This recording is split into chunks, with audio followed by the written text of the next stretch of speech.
So hello guys and welcome back to the channel. Today I'm going to show you how to fade in and fade out in CapCut. So the first thing you want to do is go to CapCut.com, log into your account. From there go to create new. You will see a video on here, so just choose one of the aspect ratios on there and open the video editor. You can see I've added some video that they give you on the templates page.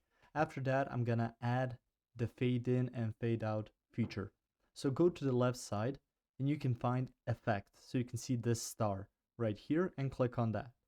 The next step will be to go to search effects. If you find them on here right away, that's great, but usually they aren't that easily found. So you need to type in fade and you will see the options fade in and fade out. So just search for fade.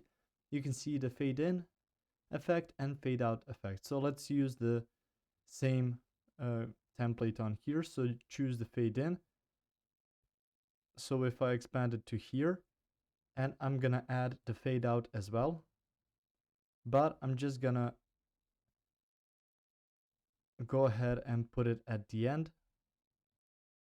And now the video, it's gonna look something a bit different with all the added features. So you can see a lot of images are fading in, and when it's done, so when it gets up to about the end, they're gonna start fading out.